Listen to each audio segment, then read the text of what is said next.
Midnight Monster Fitness, front squat. Front squat is a terrific squat motion. It's some of the similar safety points of the back squat. You're going to want to keep your posture really good, chest and shoulders upright, keep that back straight, get your butt low, don't buckle your knees in, good solid stance. But one of the nice things with the front squat is with the weight having a different load point as opposed to the back squat, it's going to focus a lot of stabilization with your core. It's a really, really good means of developing explosive power. The weight's going to be a little bit lighter than your back squat, but there's a lot of different variations to be able to do it as well. So if you don't have a barbell, you can use dumbbells in a front rack position, which is going to be right here. You hold the dumbbells right here. But with the barbell, there's a couple additional points. So with the front squat with the barbell, what you're going to do is there's a couple different rack positions.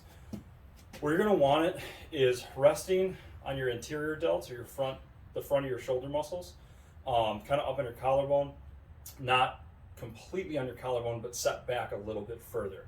So you want the meat of your shoulders allowing it to rest.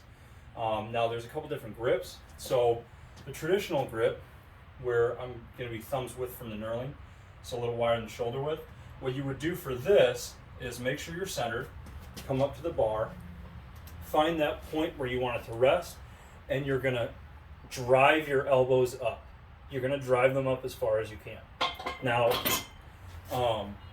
if you have certain shoulder injuries, certain wrist injuries, I have a ganglion cyst acting up in my wrist right now, so my mobility is pretty terrible in my left hand.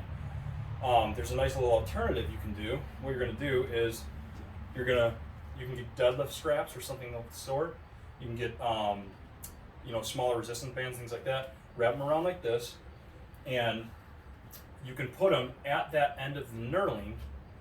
And then what you're going to do is you're going to find your position again, get centered, and you can bring them up just like this. Same point. Drive those elbows up. Make sure it's rested on your shoulders in a good rack position. So when you're doing the front squat, you want to make sure that your shoulders stay driven up. So you're going to go down and drive those shoulders up. Make sure that your shoulders maintain that. You don't want them to start dipping, because then the weight's going to start coming forward, and you don't want that. You want to maintain that really, really good posture, and you're going to feel that really nice drive and stabilizing element in your core. Front squat.